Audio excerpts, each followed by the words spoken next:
This is Sealand, the world's smallest country. That's right.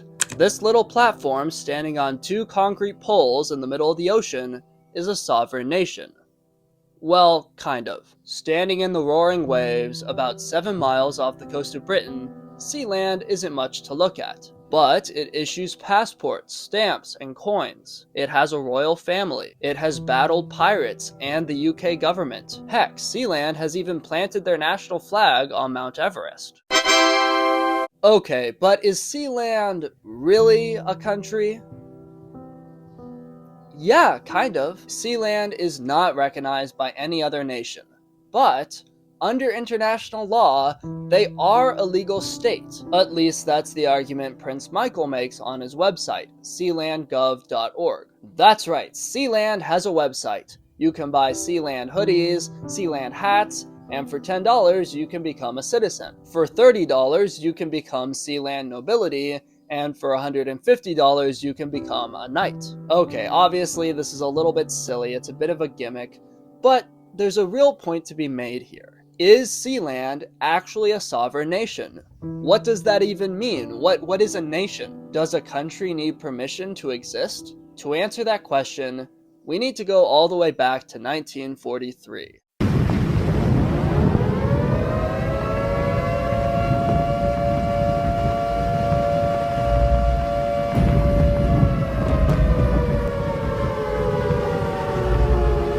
World War II was in full swing, and Nazi Germany was bombing England in a campaign known as Blitzkrieg, the Lightning War. Under Winston Churchill, the British military built a series of towers in the middle of the ocean to defend against the Nazi invaders. They were called the Montswell Forts, and you can still see them today, standing eerily above the waves, long since abandoned. When the war was over, these towers were left to slowly disintegrate, until Roy Bates came along. Roy Bates owned an illegal radio station.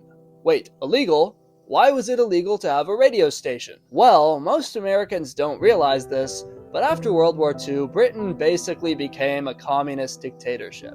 Healthcare, coal mines, railways, gas and electricity, the iron and steel industries, all these huge sectors of the economy were owned by the state. It was a lot like China today. Socialists believed that the commanding heights of the economy should be owned by the government. Many other industries, even if they weren't technically owned by the state, were turned into monopolies. One of those monopolies was the BBC.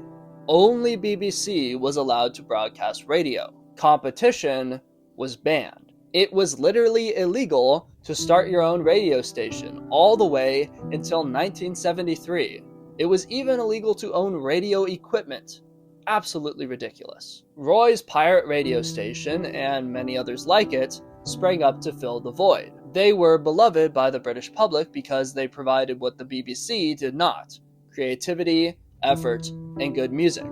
The people demanded rock and roll. BBC was a monopoly, so they had no incentive to try and to produce what people wanted, so they turned to competitors, even illegal ones. But of course, Roy knew he'd be in trouble if he got caught, so he came up with a crazy plan. On Christmas Eve 1966, he moved all his radio equipment to Ruff's Tower, the abandoned fort that would eventually become Sealand. Ruff's Tower stood about 7 miles from the shore, so it was technically in international waters. That meant British law didn't apply there. In other words, Roy could legally broadcast as much as he wanted, and nobody could stop him. But Roy got ambitious. He was a high thumos Anglo man, and he decided to go a bit further. In 1967, after a conversation with his lawyers, he declared Ruff's Tower to be an independent nation, the Principality of Sealand. In his autobiography, Holding the Fort, Prince Michael talks about his childhood, visiting Sealand with his dad. Quote, "Sometimes we stayed for months on end, waiting for the boat to bring supplies from the mainland. I'd look out at the horizon, and all I could see from morning to night was the North Sea." End quote. That's the life. Every man a king. Sealand's motto reflects a profound love of freedom and liberty. E mare libertas. From the sea, freedom. It's basically Hoppa's dream come true.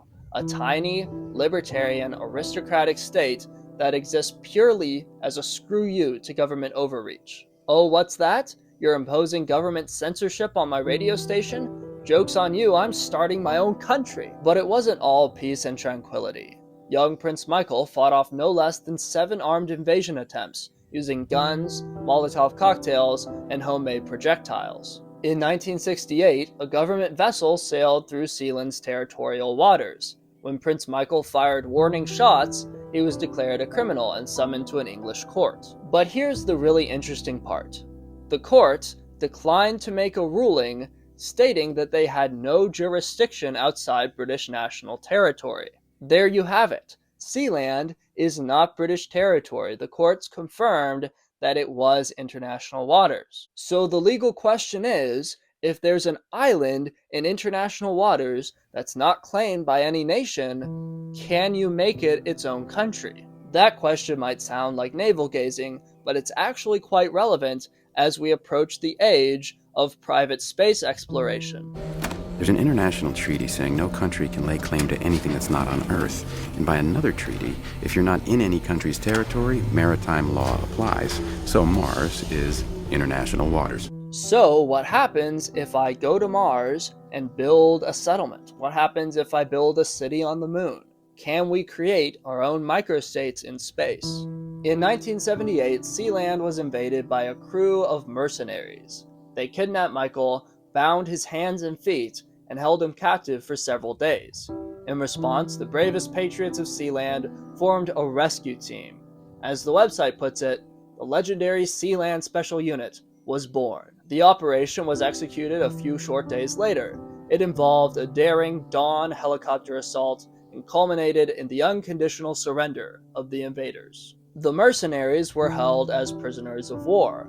One of them was a German citizen, so Germany asked Britain to intervene. Britain refused, explaining once again that they had no authority over Sealand. So Germany sent a diplomat directly to Sealand via helicopter. The prisoner was released, and the war was over. To this day, Sealand still stands tall, watching silently over the North Sea. They receive over 100 emails a day from wannabe citizens across the world ready to pledge allegiance to the flag. As Prince Michael puts it, we don't live in a society where people like being told what to do, and everybody loves the idea of liberty and freedom from government. The world needs inspiring territories like us, and there aren't many places like this that exist. Sealand isn't the only time this idea has been tried. Back in 1958, an Italian engineer named Giorgio Rosa built a 400 square meter platform in the Mediterranean Sea. He called it Rose Island. It was like a little city with a restaurant, a bar, a nightclub, a souvenir shop, and a post office. Most importantly, it was outside of Italy's territorial waters, so it had its own government, with Giorgio as president. Tourists flocked to visit. They had wild parties in the sun on the beautiful Mediterranean, but in 1968, the island was invaded by Italy. It was destroyed and blown to smithereens. Sadly, Giorgio's dog was on the platform during the explosion and was killed. It's a sad story, but maybe the story doesn't have to end there. The Seasteading Institute, a company funded by Peter Thiel, is trying once again. Their goal is to build floating cities, free from oppressive taxes and regulations. To quote their website, the plan is to, quote, clean the atmosphere, restore the oceans, live in balance with nature, power the world sustainably, end quote. Their mission statement is right out of Curtis Yarvin. Quote, governments are a monopoly. With no competition, they have no incentive to please their inhabitants. On a fluid frontier, citizens could sail about and choose the states they want. When we can vote with our homes, governments will compete to serve citizens. We're trying the same thing on land. In 2015, Vit Jedlicka, a libertarian from Czechia, laid claim to a tiny stretch of land on the border of Serbia and Croatia. This land was not claimed by any other country, so, on the anniversary of Thomas Jefferson's birthday, Jedlicka claimed it as Liberland, the world's newest microstate. As he put it, we seek to build the freest country on earth, and the most prosperous one. Liberland is kind of becoming a real thing. They're on good terms with all their neighboring countries, and Croatia has designated them as a para-state, kind of a state, which is better than nothing. In April, they even got Ron Paul to speak for their 10th anniversary. The message of liberty is not complex, it's simple, and it solves all our problems. On the scale from total joke to actual country, Liberland is probably closest to success. On the opposite end, you have something like the Space Kingdom of Asgardia.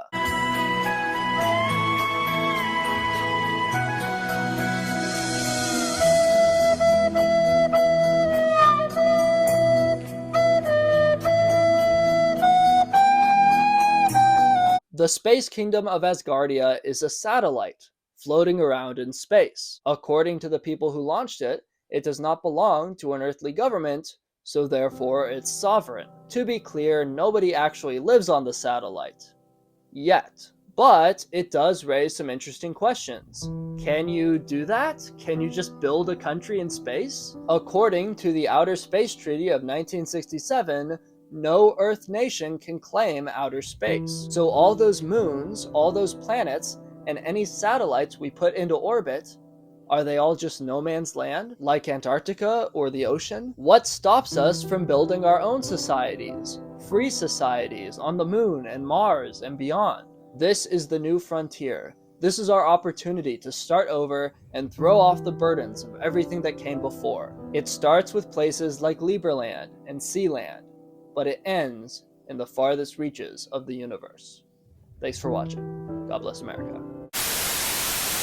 These are exciting times. The channel is growing. People are waking up. The masses are becoming Arthur Greenwood pilled. But we still have a long way to go. My last channel was demonetized, and they might do the exact same thing to this one. So, if you like what I do and you want to help me out, if you want to help my channel grow, there are 4 things you can do. 1. Leave a comment. Just say anything, literally anything, and that will be a huge help for the algorithm. 2. Send the video to a friend. I know you have some normie friend who needs to hear this. 4, most importantly, consider joining my Patreon. You'll get access to the Arthur Greenwood archive, where you can watch my really controversial videos that I can't put on YouTube, including my really old videos from when I was like a democratic Voshite socialist. There's even the hour-long debate I had about anarcho-capitalism. You'll also get to join our members-only Discord server, where you can talk with me and the boys about life and politics and history. It's a great time. We have weekly phone calls, and I have genuinely become really good friends with some of the guys in the server. Because we have to stick together, you know? It's rough out there. We need networks of highly disciplined, highly intelligent men. If you want to join my network, all it costs is $1 a month. That adds up to $12 a year, which is nothing. That's less than an hour of work. And in exchange, you get to be my friend forever.